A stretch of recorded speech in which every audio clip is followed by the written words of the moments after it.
The tension in the cabin thickened as Eleanor Bennett's voice cut through the pre-flight chatter. "You need to move. Now." Her finger jabbed toward Jameson Washington, the black teenager frozen in seat 14A. Passengers stared. Flight attendants hesitated. Then, unexpectedly, Captain Isaiah Jefferson emerged from the cockpit, his gold-striped uniform commanding immediate attention as he approached the escalating scene. Before we dive into this shocking story, let me know where you're watching from in the comments. If you believe in standing up against injustice, hit that like button and subscribe to our channel for more powerful real-life stories that will restore your faith in humanity. Now, let's get back to what happened on that fateful flight. Jameson Washington had checked his boarding pass at least 15 times that morning. Seat 14A. Window seat. The 17-year-old honor student from South Atlanta High School had never flown before, and the butterflies in his stomach multiplied with each step toward the gate. "You got this, baby," his mother Layla had told him that morning, straightening his collar before he left for the airport. "I'm so proud of you." Layla Washington had worked double shifts at Memorial Hospital for 3 months to afford this ticket. As a single mother and nurse's aide, every extra dollar went into what she called the Jameson Future Fund. When her son had qualified for the National Science Olympiad in Boston, she dipped into those precious savings without hesitation. "This is your moment," she'd said. "Your brain is going to take you places I never could." Jameson clutched his worn backpack containing his research project, an innovative study on affordable water filtration systems for underserved communities. The project had earned him not only a spot in the national competition but also interest from several college recruiters. Boarding had gone smoothly. Jameson found his seat, carefully stored his backpack under the seat in front, and settled by the window. He texted his mother a quick update, "On the plane, seat found, all good," and tried to calm his racing heart by watching the ground crew through the small oval window. The Boeing 737 was nearly full when the commotion began at the front of the cabin. A woman's voice, sharp with irritation, carried down the aisle. "What do you mean we're not seated together? This is unacceptable." Eleanor Bennett strode down the aisle, designer handbag swinging from her arm, her teenage daughter Bethany trailing behind with an expression of mortified embarrassment. Eleanor's perfectly highlighted blonde hair bounced with each emphatic step, her expensive perfume announcing her arrival seconds before she reached row 14. She checked her boarding pass, looked at the seat numbers, and then froze when her gaze landed on Jameson. Something in her expression shifted, a tightening around her eyes, a slight curl of her lip. "Excuse me," she said, voice clipped. "You're in our row." Jameson nodded politely. "Yes, ma'am. I'm in 14A. He lifted his boarding pass as confirmation. Eleanor glanced at her own ticket. "Well, my daughter is in 14B, and I'm in 14C. Her tone suggested this arrangement was somehow Jameson's fault. "We need to sit together." Bethany, around 15 with long blonde hair pulled back in a neat ponytail, looked at the floor, her cheeks flushing pink. "Mom, it's fine, really," she murmured. "It is not fine," Eleanor snapped, then turned her attention back to Jameson. Her eyes narrowed as she took in his dark skin, his Atlanta Hawks t-shirt, his neat dreadlocks. "How old are you? Should you be traveling alone?" The question carried an unmistakable edge. Several nearby passengers glanced over, then quickly away. "I'm 17, ma'am," Jameson answered quietly. "I'm heading to a science competition in Boston." Eleanor's expression didn't soften. "Well, my daughter is only 15, and I'm not comfortable with her sitting next to." She paused, leaving the rest unsaid but perfectly clear. Jameson felt a familiar knot form in his stomach, the same sensation he'd experienced when security followed him through department stores, when teachers expressed surprise at his test scores, when police slowed their cruisers as he walked home from school. Other passengers were now openly watching. An older white couple across the aisle exchanged glances. A middle-aged black woman a few rows ahead turned around, her eyes meeting Jameson's briefly with silent understanding. Eleanor's voice grew louder. Isn't there another seat you can take? My daughter and I need to sit together. Jameson swallowed hard. He had specifically requested a window seat to manage his flying anxiety. His mother had paid extra for the seat assignment. But the weight of eyes on him, the familiar pressure to accommodate, to not make a scene, pressed down on his shoulders. I don't know if, he began. It's a simple request, Eleanor cut in, her voice carrying through the cabin. Surely you can move to another seat so a mother can sit with her child. The way she framed it made Jameson sound unreasonable, selfish even. A few passengers nodded in agreement. The knot in his stomach tightened. Is there a problem here? Miles Riley, a flight attendant with sandy brown hair and a crisp blue uniform, approached row 14 with a practiced smile that didn't quite reach his eyes. Eleanor turned to him immediately. Yes, there's a problem. My daughter and I need to sit together, and this young man refuses to move. I didn't refuse, Jameson started, but Eleanor spoke over him. We're frequent flyers with your airline, she continued, and I specifically requested seats together. This is completely unacceptable. Miles glanced at both boarding passes and then at his tablet. I see you were assigned separate seats, Ms. Bennett. Unfortunately, this is a full flight today. Then find someone who can move, Eleanor insisted, her voice rising. My daughter is a minor. She cannot sit next to a stranger. The way she emphasized stranger, while looking pointedly at Jameson made her meaning unmistakable. The teenager shrank further into his seat, wishing he could disappear. He said he's going to some science thing, Eleanor continued, gesturing dismissively at Jameson. He doesn't need a specific seat. My daughter has severe anxiety and needs her mother. Bethany looked mortified. Mom, please, she whispered. I'm fine, really. You're not fine, Eleanor hissed. And I won't have you sitting next to him for 3 hours. The mask had slipped completely now. Several passengers gasped softly. The black woman from a few rows ahead stood up. Excuse me, she said firmly. But that young man has just as much right to his assigned seat as anyone else on this plane. Eleanor whirled around. This doesn't concern you. It concerns all of us when you speak to someone that way, the woman replied. Miles stepped between them, clearly uncomfortable with the escalating situation. Please, let's all calm down.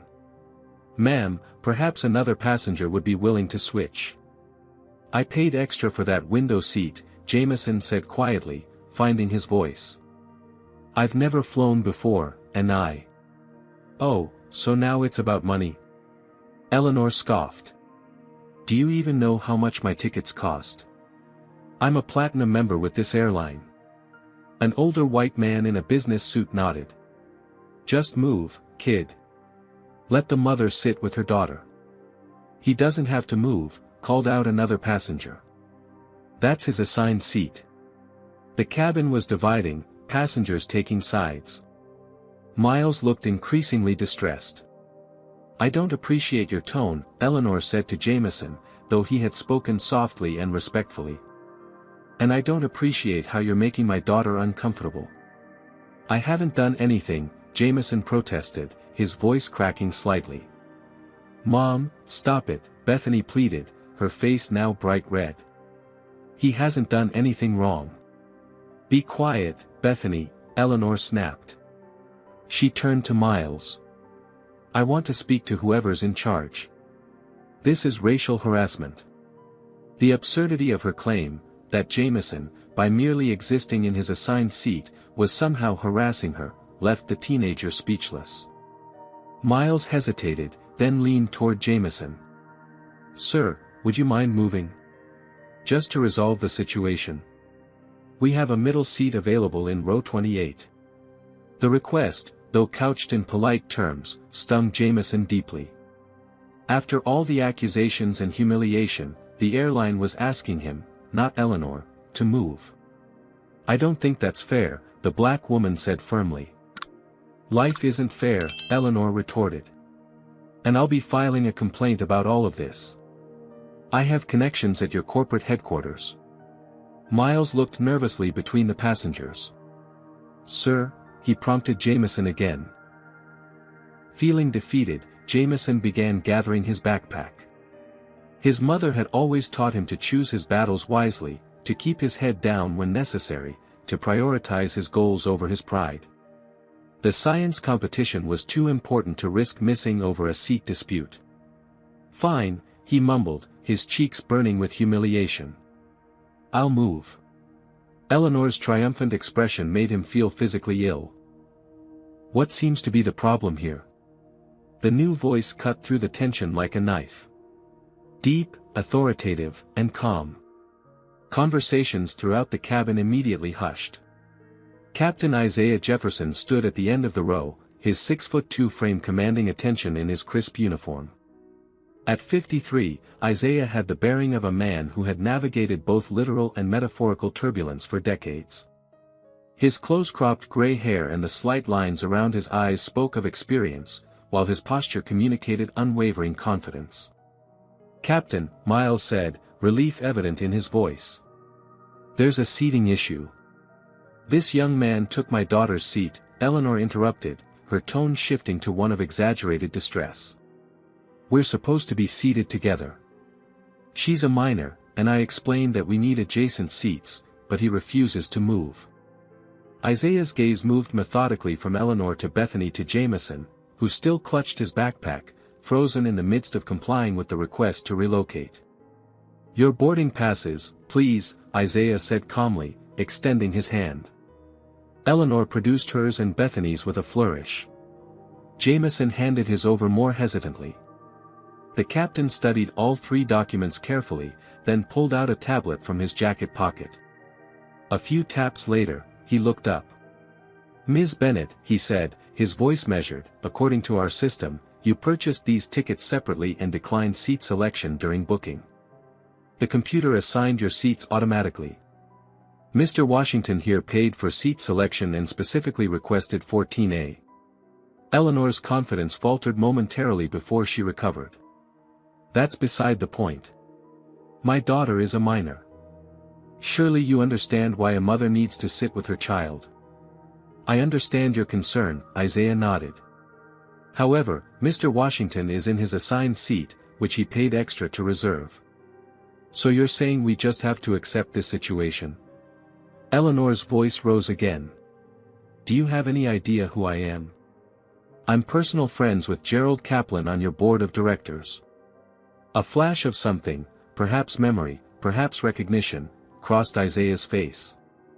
For a moment, he was no longer standing in the narrow aisle of Flight 372 to Boston. He was 24 years old again, a newly minted co-pilot being told by a passenger that they preferred someone else in the cockpit. He was 36, being passed over for promotion despite more flight hours than any of his white colleagues. He was 45, watching younger pilots he had trained become captains while he remained in the first officer's seat. Isaiah had spent a lifetime navigating these waters, choosing his moments carefully, measuring when to speak and when to remain silent. In 25 years with Atlantic Airways, he had built a reputation for excellence that even the most prejudiced passengers or colleagues couldn't deny. He had worked twice as hard for half the recognition. He had swallowed insults and maintained his dignity. He had played the long game. But something about this moment, about the young man with dreams in his backpack, about the smugness in Eleanor Bennett's expression, about the watchful eyes of a plane full of passengers, crystallized for Isaiah. This was one of those moments where silence was complicity. Ms. Bennett, he said, his voice quiet but carrying through the now silent cabin, Mr. Washington is not going to move. Eleanor Bennett blinked, momentarily stunned by the captain's clear declaration. The confident smile she'd worn when she thought she'd won vanished. Excuse me, she said, her voice sharp with disbelief. Mr. Washington is in his assigned seat, Captain Jefferson repeated, his tone remaining professional but firm. He paid for seat selection, and he has every right to remain where he is. But my daughter. Your daughter has her assigned seat as well, Isaiah continued. If sitting together was a priority, that option was available during booking. Eleanor's face flushed red. Do you have any idea who you're talking to? I've been a platinum member with this airline for 15 years. I personally know 3 people on your executive team. Isaiah didn't flinch. Ms. Bennett, on this aircraft, I'm the highest authority. And Atlantic Airways has a clear policy against passenger discrimination of any kind. The word hung in the air. Discrimination. Isaiah hadn't directly accused Eleanor, but the implication was clear enough that several passengers shifted uncomfortably in their seats. Discrimination. Eleanor's voice rose higher. How dare you? This has nothing to do with, I never said anything about, this is about my daughter's safety. Bethany looked like she wanted the floor to open up and swallow her whole. Mom, please stop, she whispered urgently. I will not stop, Bethany. This is outrageous. Eleanor turned back to Isaiah. I demand to speak to someone in charge immediately. As I said, Ms. Bennett, on this aircraft, I am in charge, Isaiah responded, his calm demeanor a stark contrast to Eleanor's escalating anger. And what I've witnessed is a passenger being harassed and pressured to give up his rightfully assigned seat for reasons that appear discriminatory. Eleanor gasped. This is slander. I'll have your job for this. That's your right, Isaiah acknowledged with a slight nod. But right now, you have 2 choices. You can take your assigned seat and enjoy your flight to Boston, or you can continue this disruptive behavior and be removed from the aircraft. Have you ever witnessed someone standing up against discrimination in a public place? Would you have the courage to speak up like Captain Jefferson? Comment 1 if you think more people need to take a stand against racism when they see it happening. Hit that like button if you believe everyone deserves to be treated with dignity regardless of their skin color. Are you subscribed yet? If not, what are you waiting for? Now, let's see what happens next. Will Eleanor back down or escalate further? How will the other passengers react? And what about young Jameson, caught in this humiliating confrontation? Removed? Eleanor sputtered in disbelief. You can't be serious. I'm the victim here. Nearby passengers exchanged glances. Some looked uncomfortable, others relieved that someone was finally standing up to Eleanor's behavior. Atlantic Airways has a zero-tolerance policy for disruptive behavior, Isaiah continued steadily. I'm going to ask you once more to take your assigned seat or to leave the aircraft voluntarily. This is ridiculous, Eleanor hissed, looking around for support. Is anyone else seeing this? They're threatening to remove me because I want to sit with my daughter. A few passengers averted their eyes, but most watched with rapt attention. The silence in response to her plea spoke volumes. Mom, Bethany said, her voice quavering with embarrassment, please, let's just sit down. No, Bethany. This is about principle. Eleanor turned back to Isaiah, finger pointing. I've never been so insulted in my life. Your supervisor will hear about this. The board will hear about this. I'm going to make sure everyone knows how Atlantic Airways treats its loyal customers. Isaiah remained unruffled. Ms. Bennett, this is your final warning. Take your seat, or I'll be forced to call security to escort you off the plane. You wouldn't dare, Eleanor challenged, but a flicker of uncertainty crossed her face. Isaiah reached for the cabin phone. Miles, please radio for security to meet us at the gate. Wait. Eleanor's confident facade crumbled slightly. You're actually serious? Completely serious, Isaiah confirmed.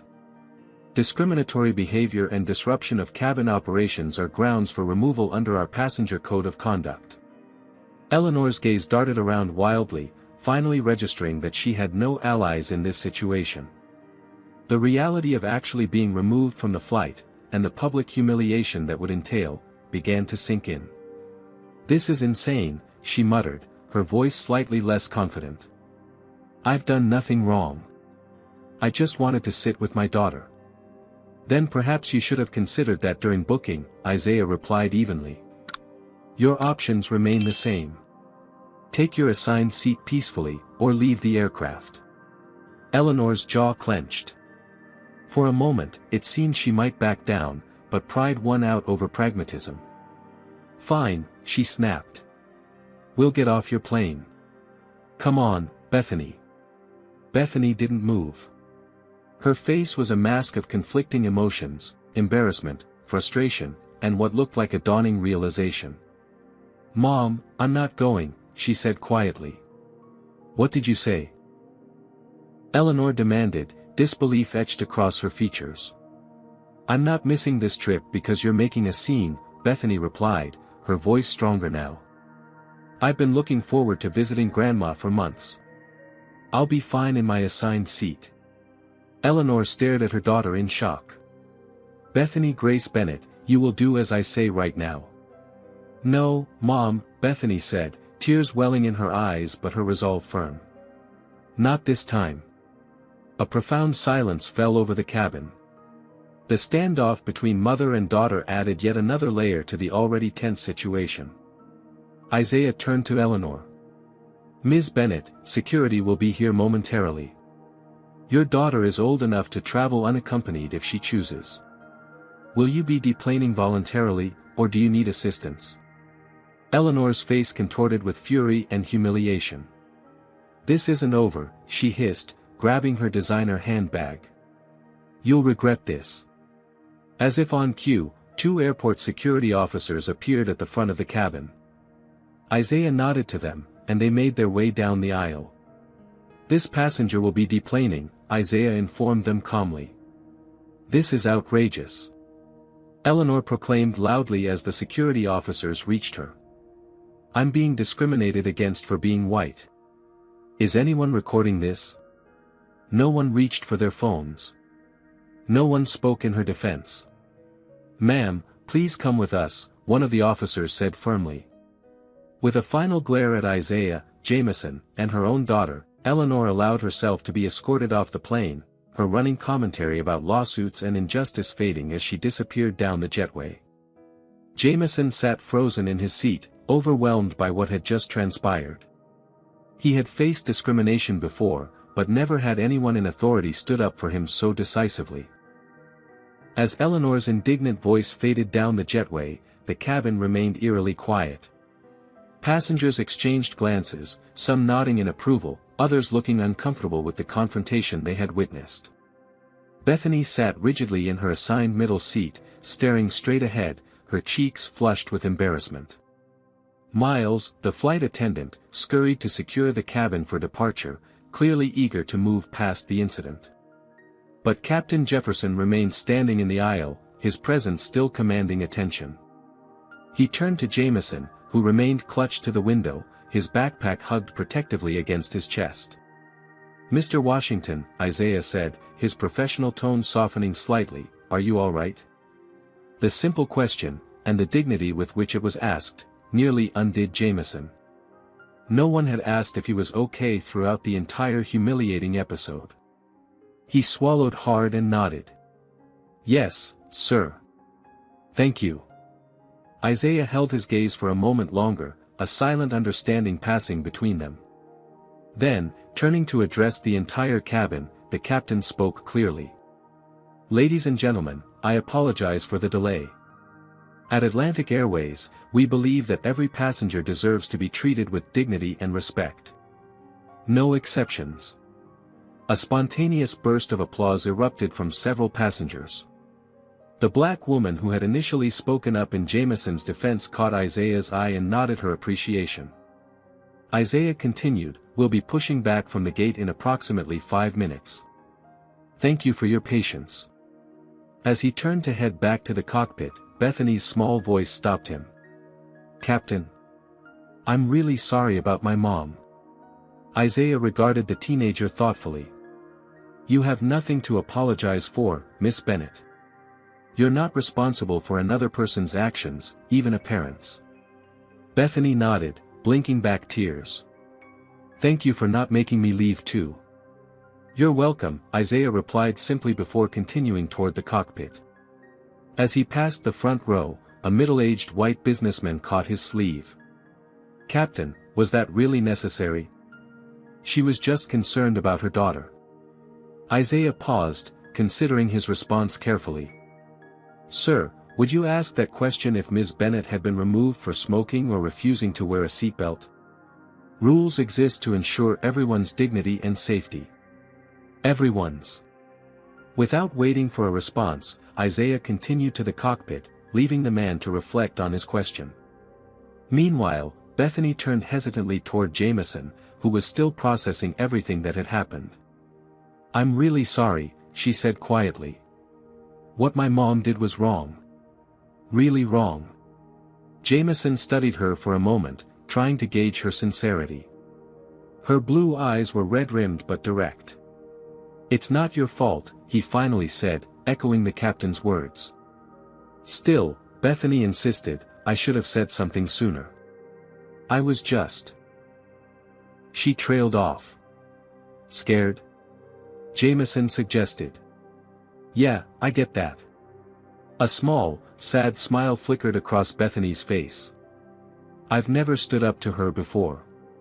Not like that. The plane began pushing back from the gate, the engines rumbling to life. Jameson noticed Bethany's white-knuckle grip on the armrests. First time flying, he asked. She shook her head. No, but I hate takeoffs. They terrify me. That's why I wanted a window seat, Jameson admitted. My mom says if you can see what's happening, it's less scary. Does it work?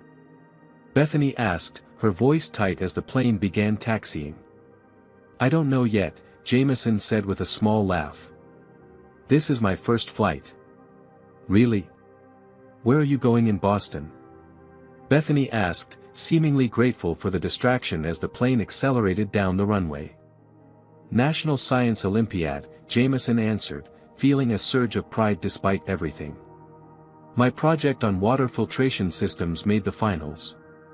That's really cool, Bethany said, sounding genuinely impressed as the plane lifted off the ground. My grandmother lives in Boston. I'm staying with her for spring break. As the plane climbed into the clouds, Jameson found himself tentatively sharing more about his project, while Bethany gradually relaxed her death grip on the armrests. The conversation wasn't exactly friendly, too much had happened for that, but it was civil, even thoughtful at times. From his position in the cockpit, Captain Isaiah Jefferson guided the aircraft skillfully into the sky, unaware of the conversation developing in row 14. But he did know that for perhaps the first time in his career, he had used his authority not just to ensure physical safety, but moral clarity as well. What he couldn't know yet was how far the ripples from that decision would spread. The plane reached cruising altitude, the seatbelt sign dinged off, and a semblance of normalcy settled over the cabin. Yet something had fundamentally shifted. Passengers who would normally have buried themselves in books or screens instead exchanged glances and whispered conversations. The shared experience of witnessing the confrontation had created an unusual sense of community among strangers. For Jameson, the adrenaline crash left him simultaneously exhausted and hyper-aware. Every time someone walked past his row or glanced in his direction, he tensed slightly, expecting another confrontation. But it never came. Instead, he received supportive nods from several passengers and even a discreet thumbs up from Miles, the flight attendant, during drink service. Water filtration is actually really interesting, Bethany was saying, their conversation having continued intermittently. My science teacher did a unit on global water scarcity last semester. Jameson appreciated her efforts at normal conversation, though there remained an awkward undercurrent. How could there not be? Her mother had just been removed from the plane for discriminating against him. Yeah, it's wild how many people don't have access to clean water, Jameson replied. My project uses locally available materials to create affordable filters. The goal is something communities can build and maintain themselves without depending on outside help. That's really smart, Bethany said, sounding genuinely impressed. Then, after a pause, can I ask you something? Jameson nodded cautiously. Has that happened to you before? What my mom did? The directness of the question surprised him. He looked at her carefully, trying to gauge her intention. "Not exactly like that," he said slowly. "But, variations, yeah. Pretty regularly." Bethany's face fell. "That's awful. I'm so sorry." "It's reality," Jameson shrugged, uncomfortable with her pity. "It shouldn't be," she said quietly, then hesitated before adding, "My mom's always been like that. But I never really saw it clearly until today." Before Jameson could respond, a shadow fell across their row.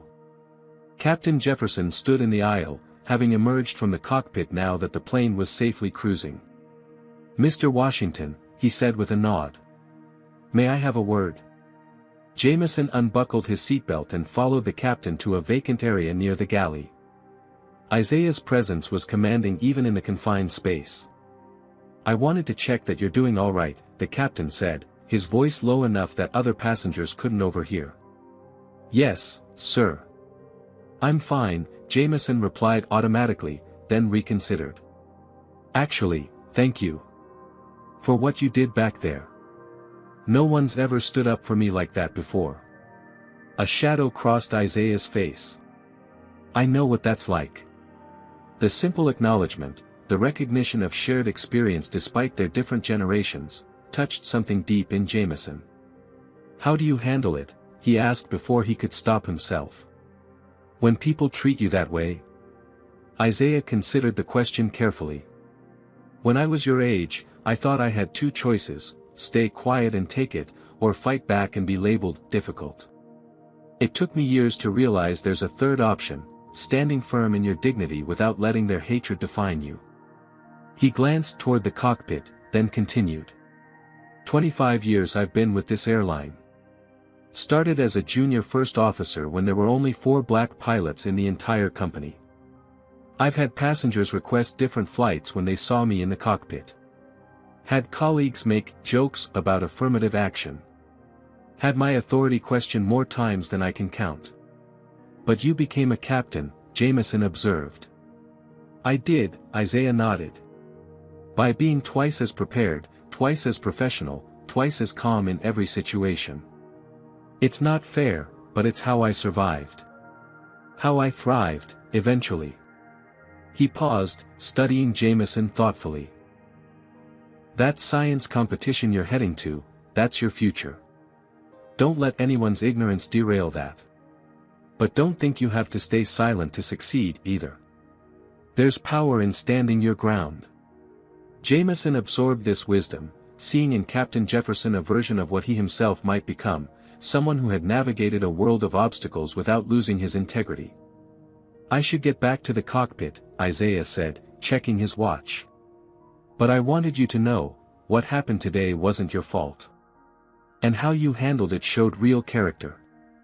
"Thank you, sir," Jameson said, standing a little straighter. As Isaiah turned to leave, Jameson added, "Captain Jefferson, I think I might want to be a pilot someday." A smile crossed Isaiah's face. "The sky's a good place to be, Mr. Washington. Keep my card." He handed Jameson a business card with the Atlantic Airways logo. "When you're ready, let me know." Back in row 14, Bethany looked up questioningly as Jameson returned to his seat. "Everything okay?" she asked. "Yeah," Jameson said, tucking the captain's card carefully into his wallet. "Everything's good." The rest of the flight passed uneventfully.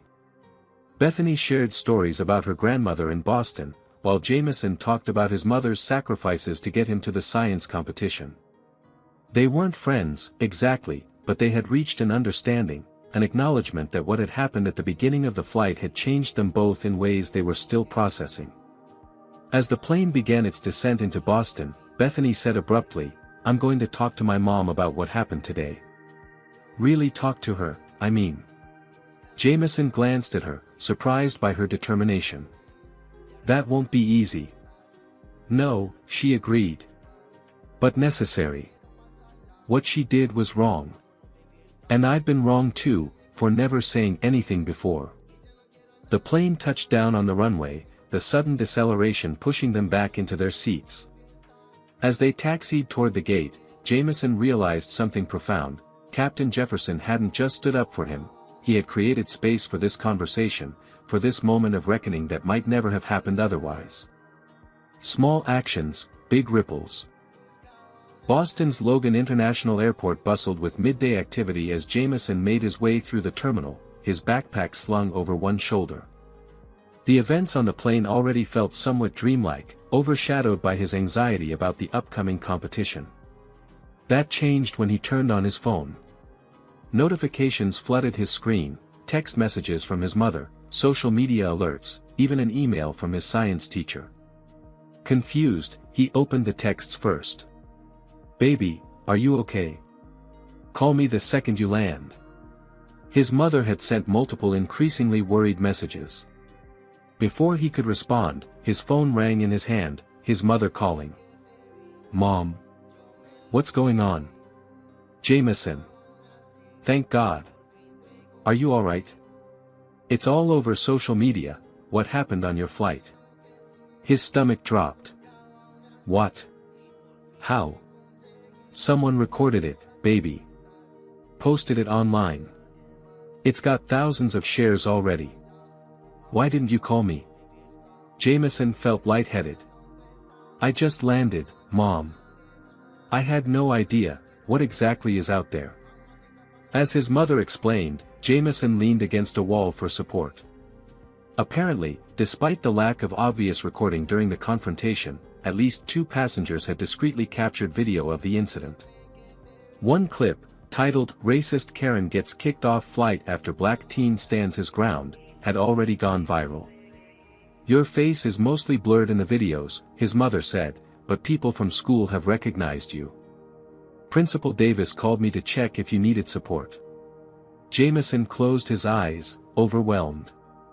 What had been a personal humiliation followed by vindication was now public spectacle. "I'm okay, Mom," he managed. "Really? The captain was amazing. He stood up for me." "I know, baby. He's being called a hero online. Atlantic Airways stock is actually up today because of how he handled it." Jameson's phone beeped with another incoming call, an unknown number with a Boston area code. "Mom, I need to go. The competition coordinator might be calling. I'll call you back soon, promise." He switched calls. "Hello?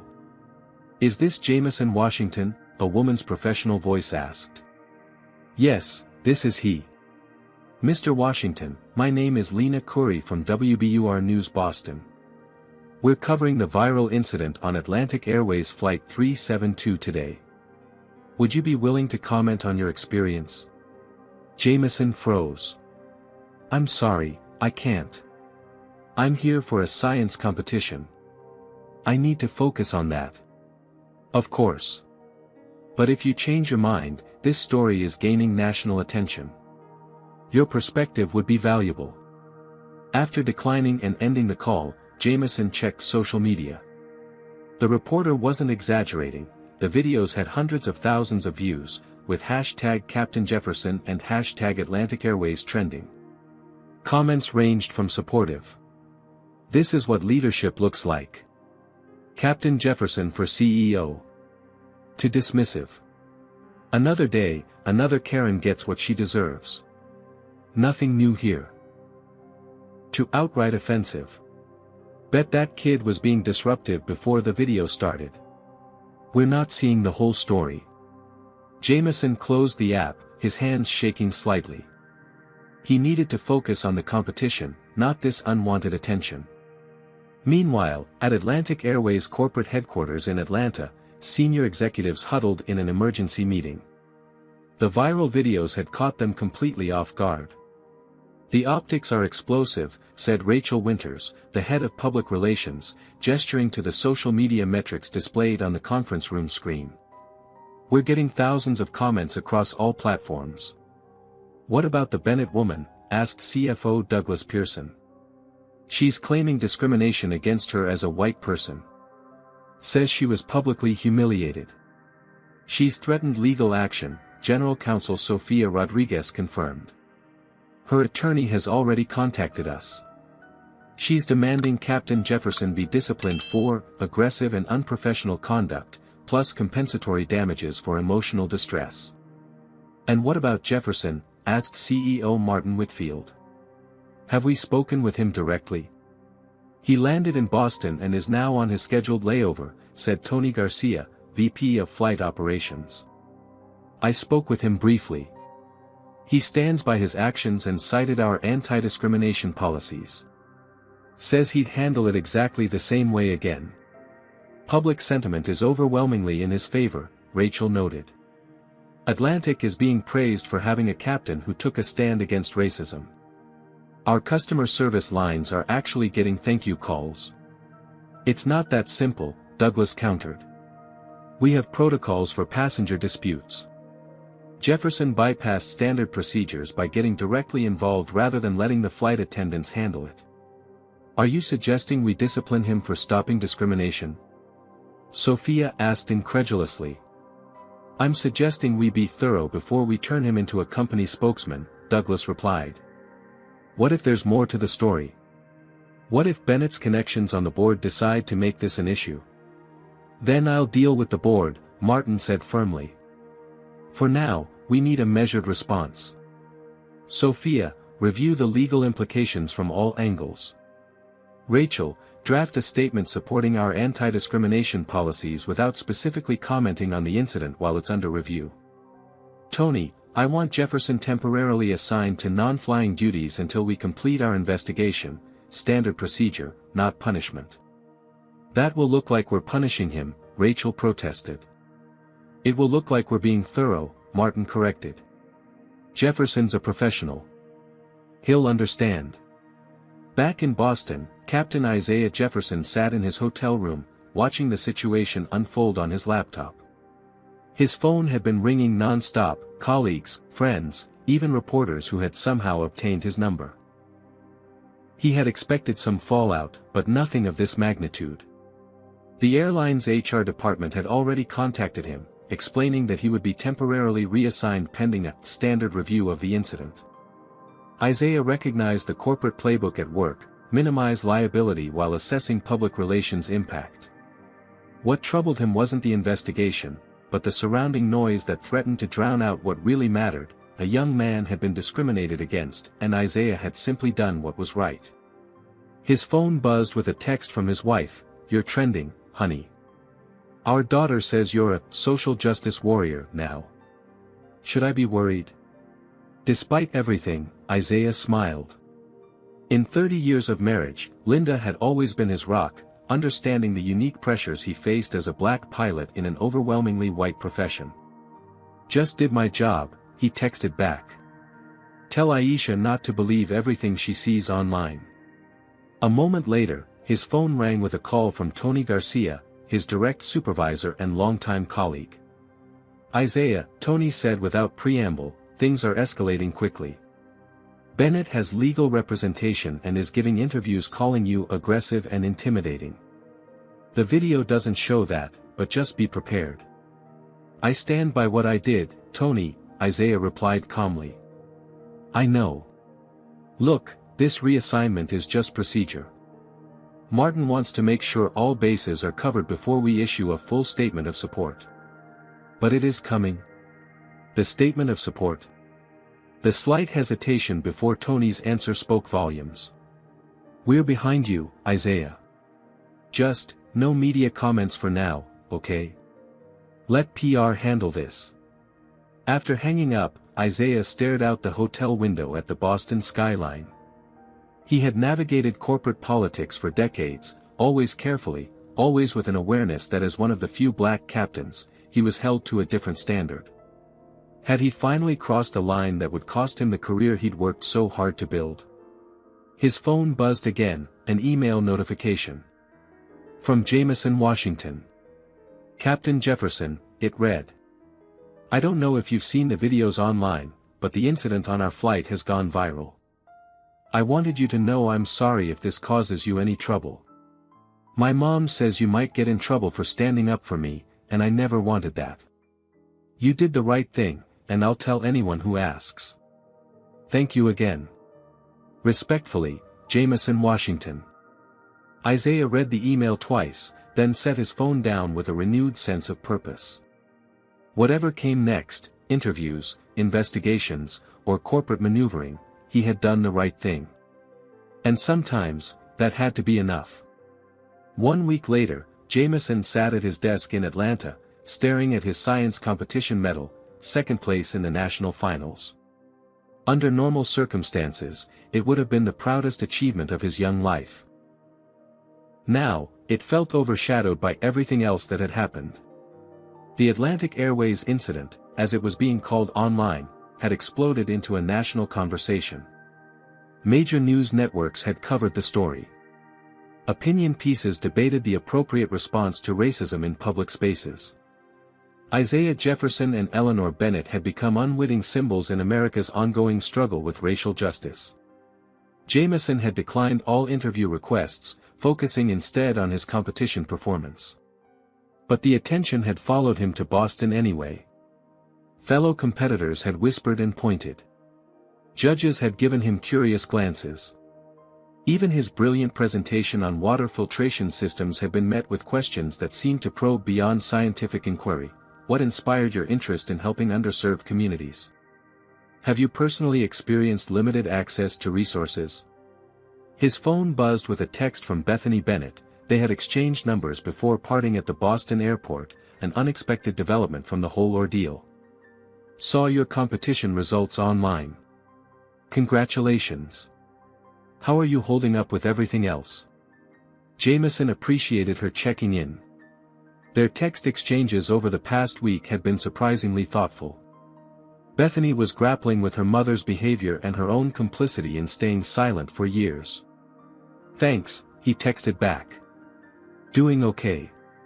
Trying to focus on school. You. Complicated, came her reply. Mom's still threatening to sue everyone.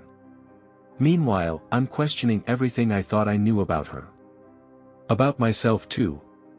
Across town, Layla Washington sat in her small apartment, reviewing the online petition she had created, Stand with Captain Jefferson. It had gathered over 100,000 signatures in less than a week. When she had learned that Isaiah had been temporarily removed from flight duties pending investigation, Layla had channeled her anger into action. As a nurse's aide who had faced her own experiences with discrimination, she recognized the familiar pattern, a black professional standing against racism, only to face institutional hesitation and potential punishment. Not this time, she had told Jameson. Not when he stood up for my son. The petition had gained traction quickly, amplified by social justice organizations and aviation professionals alike. Atlantic Airways social media accounts were flooded with #StandWithCaptainJefferson comments. Their customer service lines received thousands of calls demanding Isaiah's reinstatement.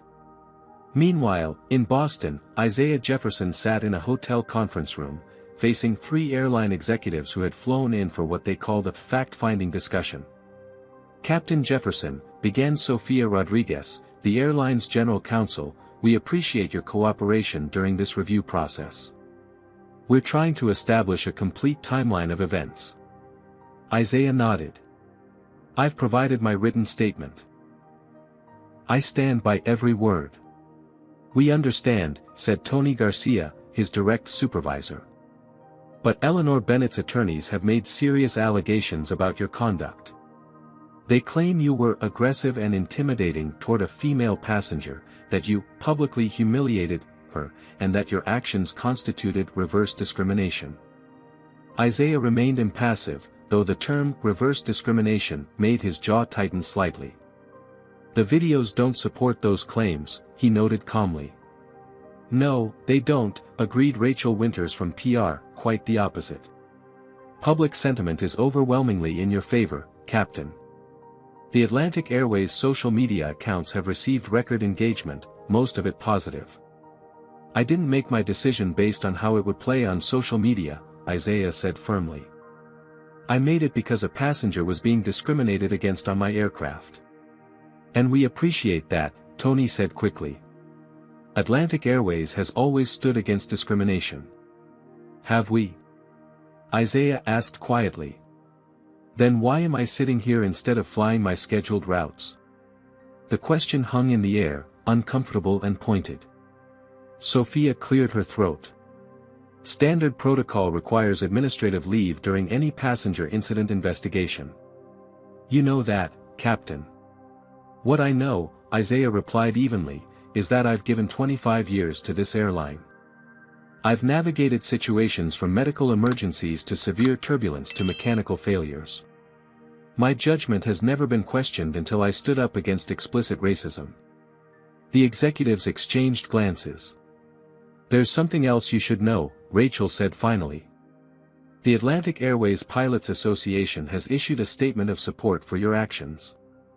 They're calling for your immediate reinstatement with commendation. Isaiah hadn't known this. The support of his fellow pilots, many of whom had never experienced racial discrimination firsthand, touched him deeply. We've also received an open letter signed by over 300 Atlantic Airways employees across all departments, Rachel continued. They're standing with you as well. For the first time since the incident, Isaiah felt the weight on his shoulders lighten slightly. He wasn't standing alone. Captain Jefferson, Tony said, leaning forward, off the record, you did exactly what I hope I would have done in your position. But we need to follow procedure here. Isaiah nodded, understanding the corporate dance at play. I appreciate your candor, Tony. I'll continue to cooperate fully with the review. As the meeting concluded, Isaiah checked his phone to find dozens of new messages from colleagues expressing support.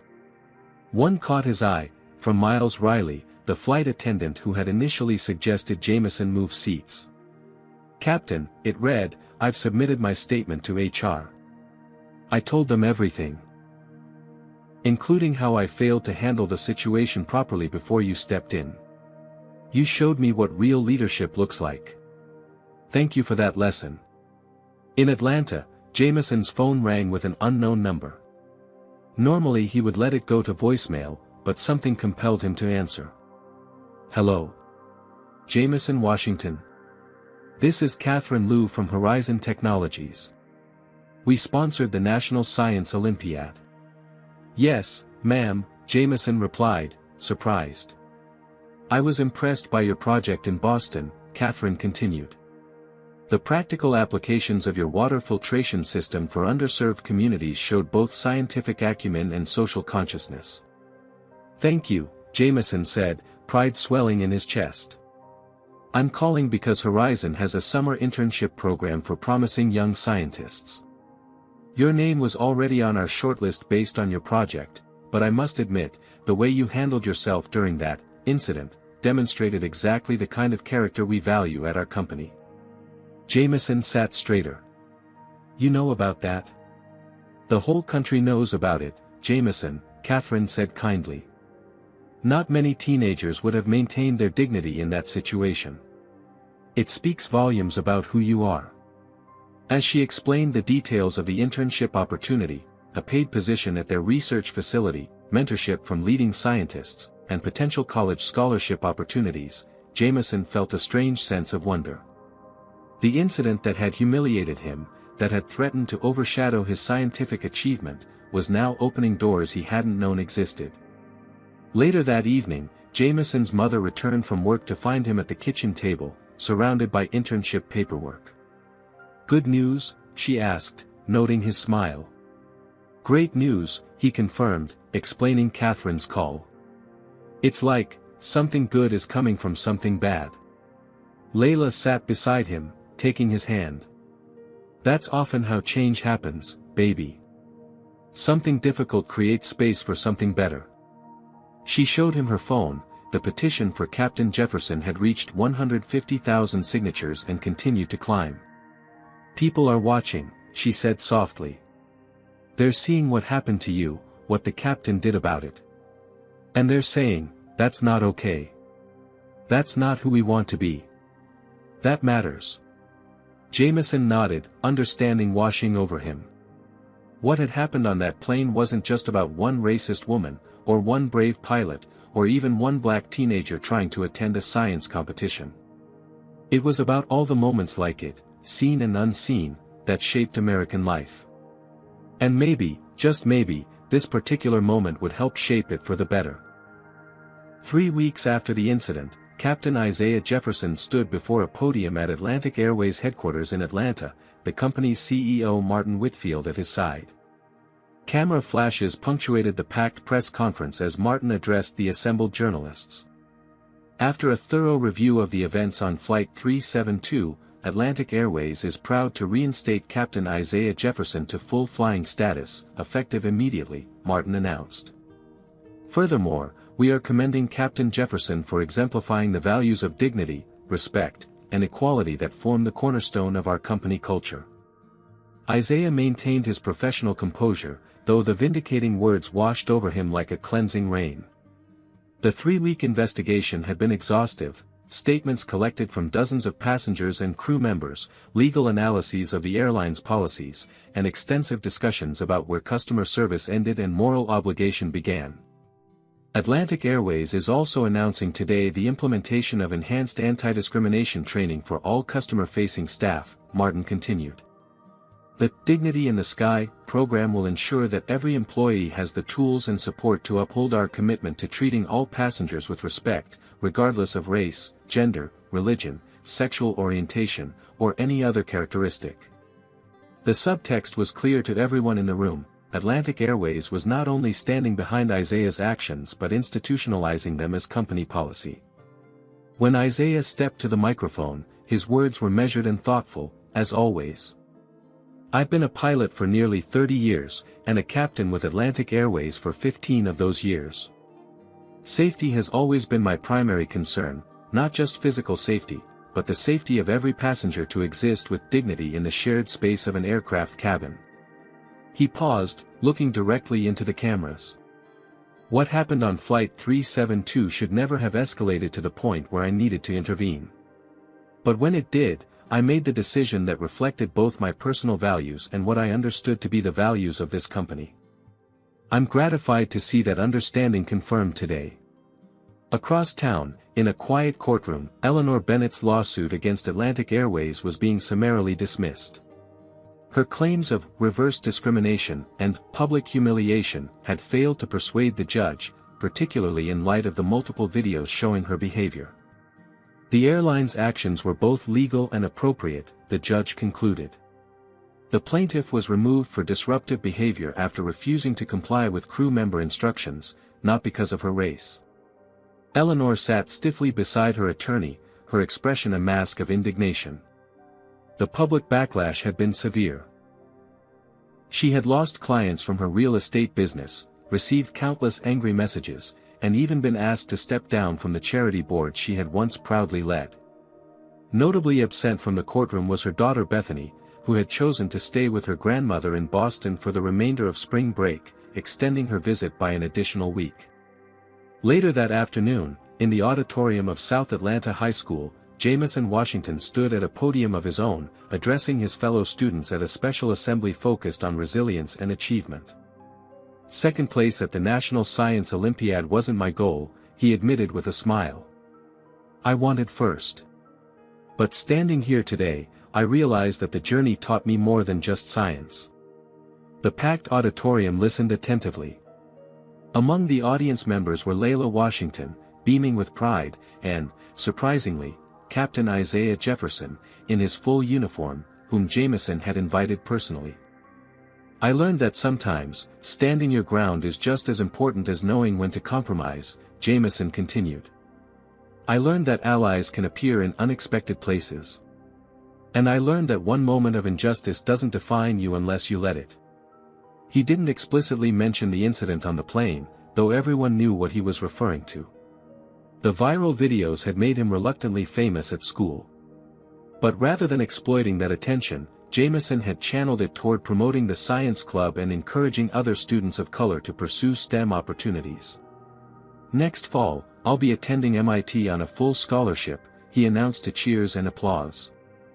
And this summer, I'll be interning at Horizon Technologies, helping develop water filtration systems for communities that need them.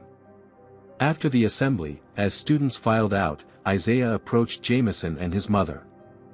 That was an impressive speech, the captain said, extending his hand. Especially the part about allies in unexpected places. Jameson shook his hand firmly. I had a good example of what that looks like. Layla embraced Isaiah warmly. Thank you for coming. Your support means the world to him, to both of us. The support has gone both ways, Isaiah acknowledged.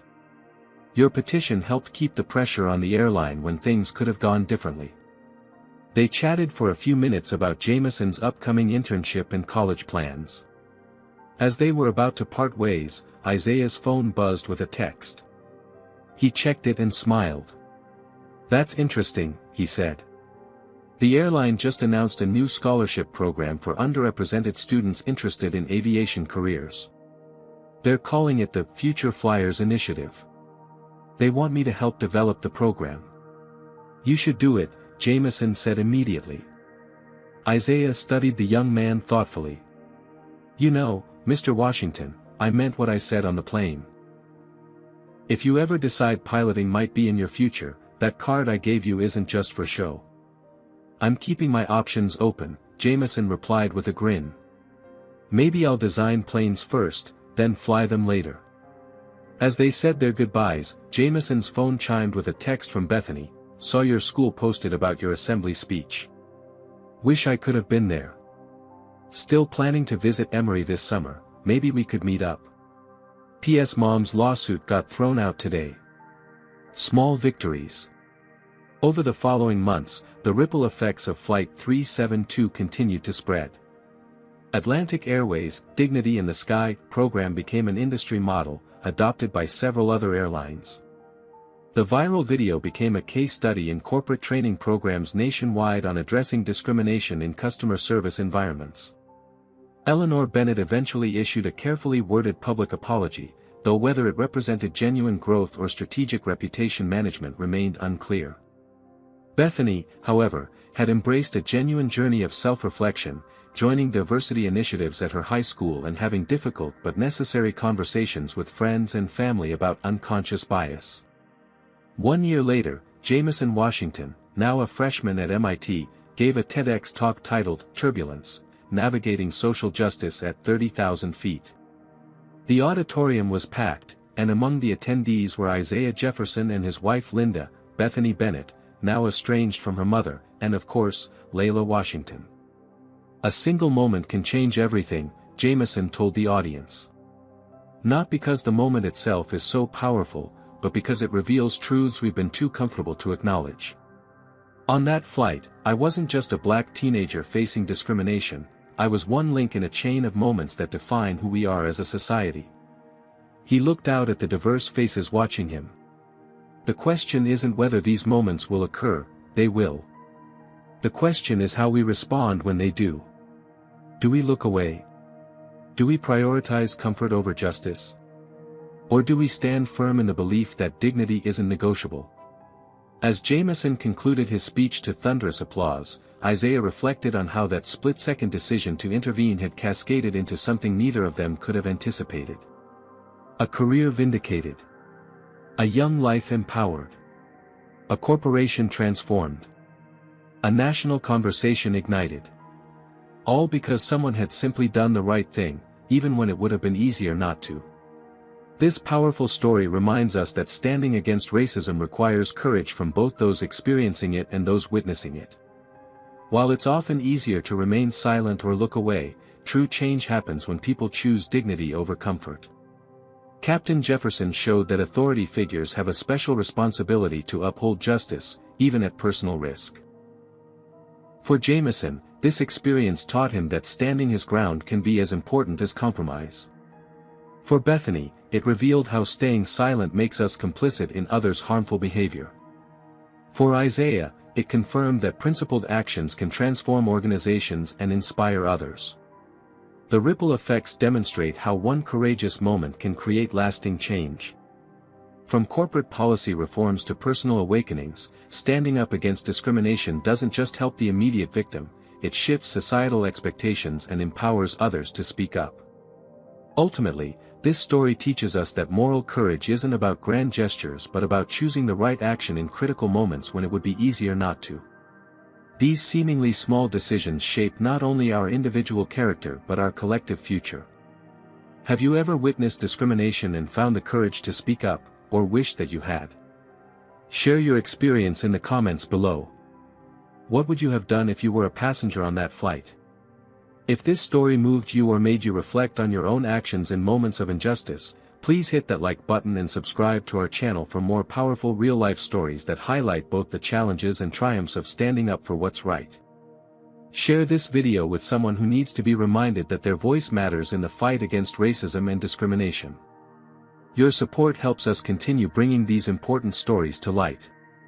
Thank you for joining us today, and remember, in a world where you can be anything, be the person who stands up for others when it matters most. Until next time, may you find the courage to create positive ripples in your own community.